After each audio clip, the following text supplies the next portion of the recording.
بسم الله الرحمن الرحيم الحمد لله حمدا كثيرا طيبا مباركا فيه الحمد لله الذي هدانا لهذا وما كنا لنهتدي لولا أن هدانا الله اللهم صل وسلم وبارك على سيدنا محمد وعلى آله وصحبه أجمعين السلام عليكم ورحمة الله. Je vais vous raconter ce soir une histoire très émouvante, une histoire qui malheureusement depuis quelques années se répète. Parce que on est dans une société où les jeunes, les enfants, au lieu de respecter, de faire du bien à leurs parents, aujourd'hui, c'est pas seulement qu'ils ne respectent pas leurs parents, mais c'est qu'ils leur font du mal. Si bien que les parents n'ont plus le goût de vivre, si bien que les parents vont même jusqu'à regretter d'avoir mis au monde ces enfants-là, si bien que certains parents vont jusqu'à souhaiter la mort de certains de leurs enfants, tellement ces enfants-là sont ingrats, tellement ces enfants-là se transforment en monstres qui n'ont pas de rahma, qui n'ont pas de miséricorde, qui n'ont pas d'amour, qui n'ont pas de pitié pour leur mère, pour leur père, alors qu'ils ont de l'amour et de la pitié et de la compassion pour qui? Pour des étrangers et des étrangères. Alors écoutez cette histoire poignante qui est arrivée il y a quelques années dans un pays musulman. On est au tribunal, la salle est remplie de monde, parce que on va juger deux personnes, une femme qui a 50 ans et sa fille qui a 30 ans. Et elles sont là dans le box des accusés, silencieuses, accusées d'avoir commis un crime terrible qui est l'assassinat du fils. La mère a tué son fils avec qui? Avec sa fille. Toutes les deux sont complices d'avoir quoi? D'avoir assassiné cet enfant. Pourquoi? Ce qui est étonnant dans cette histoire au tribunal, c'est que cette mère mskina ne veut pas parler. Elle est silencieuse. On voit la tristesse, la souffrance sur son visage. Lorsque le juge questionne la fille répond toujours de la même façon. Si ma mère parle, je parle. Que ma mère s'exprime, ensuite moi je m'exprimerai. Et tant que ma mère ne parlera pas, je ne dirai rien du tout. Et quand le juge se dirige vers la mère, même chose. Elle ne parle pas, elle ne s'exprime pas, elle ne dit rien du tout. Et bien entendu, la partie civile demande la peine de mort. Ces femmes ont tué, ces femmes ont assassiné, plus d'une manière terrible, à coups de couteau, un jeune homme. Il n'est pas question qu'elles s'en sortent libres. Il faut les condamner à mort. Le juge, qui est un homme assez intelligent, qui a du recul, dit: il y a quelque chose dans cette histoire. C'est pas possible que cette mère et cette sœur aient pu tuer leur fils, leur frère, sans raison. Mais comme elles ne s'expriment pas, on ne peut pas savoir pourquoi. Comment faire pour les faire parler? Le juge prend du recul. La séance est levée. Elle est reportée à un autre jour. Et il étudie le dossier de manière un peu plus poussée, un peu plus profonde, jusqu'à ce qu'il découvre que dans ce dossier, il y a une jeune fille de 10 ans, la fille de la femme de 30 ans. Donc la fille, on a ici la fille, la mère et la grand-mère. Cette jeune fille, c'est elle qui a parlé la première. Lorsque les policiers sont arrivés dans la maison, qu'ils ont découvert le corps qui a été enterré dans la maison, dans le patio, elles ont creusé, elles ont fait une tombe, elles l'ont mis dedans. C'est la fille qui a parlé. C'est la fille qui a parlé avec ses amis, avec les voisins, en disant que maman a tué son frère avec grand-mère. Lorsque la petite fille a été questionnée, elle a dit ce qu'elle a vu, la pauvre. Elle a dit que sa grand-mère est entrée dans la chambre et elle a donné un coup de couteau mortel à son fils. Et ensuite, elle lui a donné d'autres coups de couteau et avec sa mère, elles l'ont enterré. Et ça s'arrête là. C'est tout ce que la fille, la petite de 10 ans, a raconté aux policiers. Et le juge a décidé de convoquer cette petite fille et de la faire parler à huis clos. Il la reçoit dans son bureau et il crée des conditions pour qu'elle soit détendue, pour qu'elle s'exprime. Et la petite fille se lâche tout doucement et elle parle. Et elle raconte Le juge lui dit, ton oncle, est-ce que tu l'aimais bien? Elle lui dit, non, je l'ai toujours détesté. Pourquoi? Parce qu'il frappe ma mère, il frappe ma grand-mère, il dit des gros mots. Et ta grand-mère, comment est-ce qu'elle réagissait avec son fils? Elle lui disait toujours, mon fils, c'est pas bien ce que tu fais. Arrête, ça va te mener à ta perte. Ce que tu consommes est très dangereux. Ton oncle, il prenait quoi, il consommait quoi? Ma mère, elle m'a toujours dit, ma grand-mère, que mon oncle consommait de l'héroïne, de la drogue forte. Et d'ailleurs, toutes les drogues sont fortes. Il n'y a pas de drogue douce, ni de drogue forte. Toutes les drogues sont des poisons qui détruisent l'être humain à petit feu ou qui le détruisent tout de suite. Le juge a tiré des informations de cette petite fille, et qu'est-ce qu'il fait? Il décide de revoir la mère et la grand-mère. Mais cette fois à huis clos. Il ne veut plus personne dans la salle du tribunal. Il veut se retrouver seul, avec bien entendu les parties civiles, avec cette femme. Et là, il l'interpelle en lui disant, est-ce que c'est vous qui avez tué votre enfant? Elle lui dit oui, tout à fait, je l'ai tué. Et il va lui poser des questions en lui disant, vous répondez par oui ou par non. Est-ce que vous avez tué votre enfant? La mère lui dit oui, je l'ai tué. Votre enfant, est-ce qu'il consommait de la drogue? La mère dit oui. Est-ce qu'il consommait du hashish? Non. Est-ce qu'il consommait de l'héroïne? Oui. Est-ce que votre fils a essayé de violer votre petite fille? Et là, la mère la regarde. Elle regarde le juge.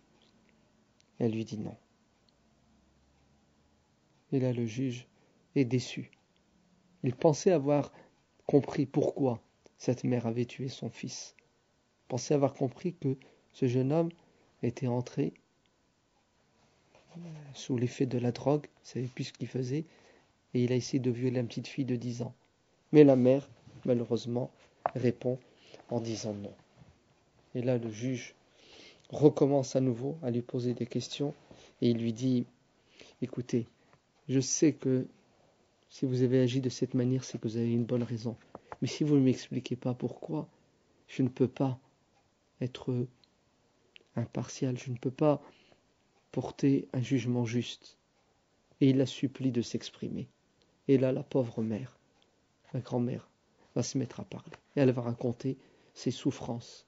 Elle va raconter ce qu'elle a vécu. Et elle dit que son mari est mort très jeune.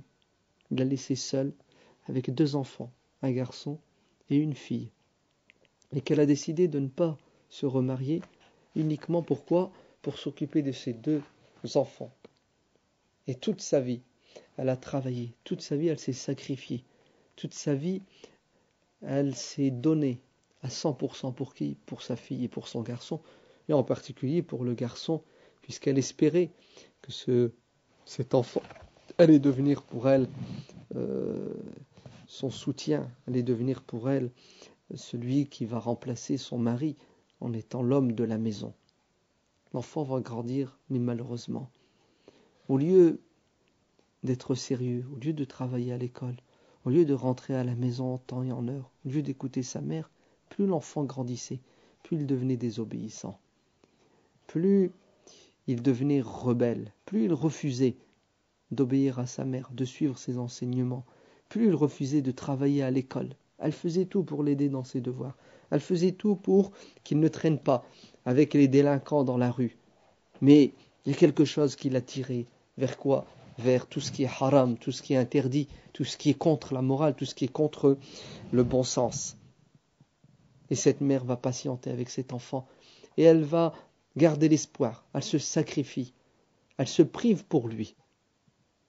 Elle ne profite pas de la vie pour que son enfant, son fils bien-aimé, chéri, profite au maximum de la vie, que rien ne lui manque, qu'il ait tout. Mais malheureusement, cet enfant, plus le temps passe, plus il est ingrat.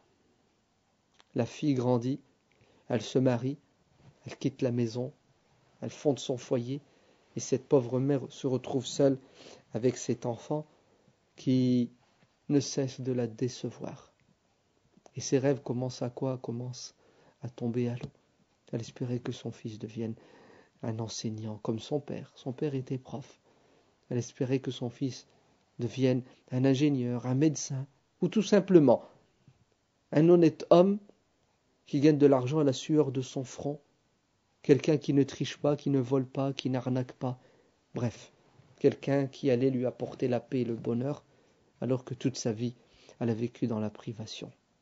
Et malheureusement, cet enfant va devenir de plus en plus violent avec sa mère. Il va lui réclamer de plus en plus d'argent tous les jours. Et lorsqu'elle veut lui expliquer qu'elle ne peut plus lui donner tout cet argent qu'il réclame, vous savez ce qu'il fait? Il s'est mis debout et il a giflé sa mère. Il lui a mis une gifle. Pourquoi? Parce que justement, sa mère n'a pas voulu lui donner ce qu'il voulait. Et un jour, elle entre dans sa chambre et elle le trouve assis en train de sniffer, en train de prendre de l'héroïne en l'aspirant avec son nez. Et là, la mère raconte, elle dit qu'elle a perdu la raison en voyant son fils dans cet état.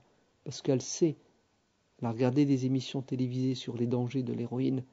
Elle est allée vers lui en le secouant, en lui disant « Mon fils, pourquoi tu fais cela, mon fils ?» etc., etc.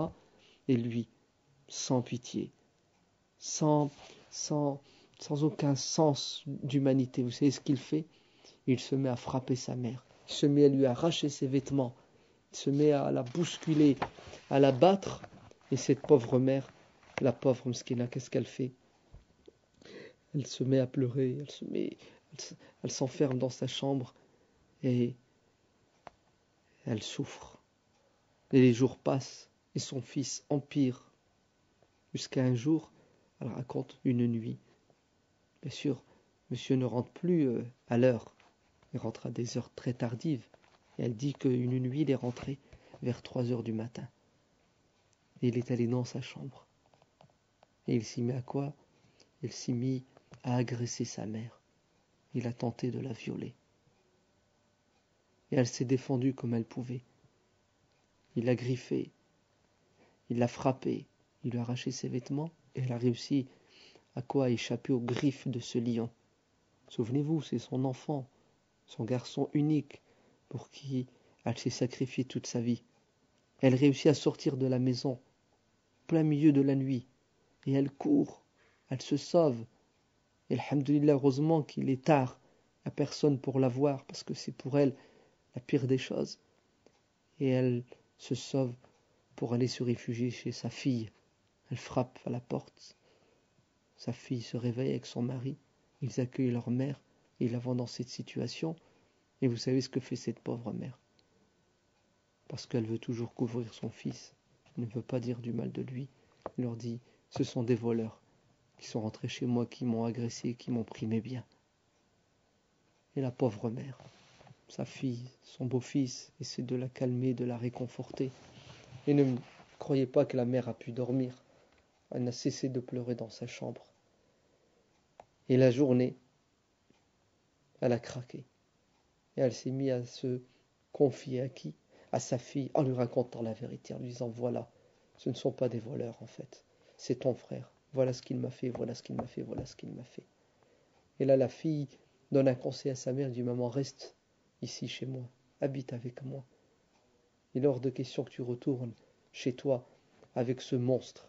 Et la mère va rester chez sa fille pendant plus d'1 mois. Et après, avec le temps, puisque c'est une mère, elle a toujours pitié, elle veut revoir son fils, elle ne veut pas l'abandonner. Elle se dit, mon Dieu, si je le laisse seul, sa situation elle va s'aggraver. Il vaut mieux que je sois à ses côtés pour essayer de le soigner, pour essayer de l'accompagner. Et elle décide de rentrer chez elle. Et qu'est-ce qu'elle découvre? La catastrophe. Plus de meubles dans la maison. Le monstre a tout vendu les meubles de la maison. Pourquoi? Pour acheter la drogue, pour acheter son héroïne, pour dépenser de l'argent avec ses copains, avec ses amis. Regardez jusqu'où vont les enfants. Après avoir blessé sa mère profondément, il lui prend tout ce qu'elle a chez elle, Toute sa vie, elle a travaillé, elle s'est sacrifiée pour avoir un peu de meubles chez elle, mais il n'y a plus d'amour, il n'y a plus de respect. Et la mère essaie tant bien que mal de se refaire une santé financière, de racheter quelques meubles. Elle essaie tant bien que mal de corriger cet enfant, de le rappeler à l'ordre. Et un soir, alors que sa fille lui a rendu visite avec sa petite fille, et qu'elle a décidé de dormir chez lui, le monstre est entré encore en plein milieu de la nuit. Et il est allé dans la chambre où dormaient les 3 personnes, sa mère, sa sœur et sa nièce. Et là, sous l'effet de la drogue, qu'est-ce qu'il a décidé de faire?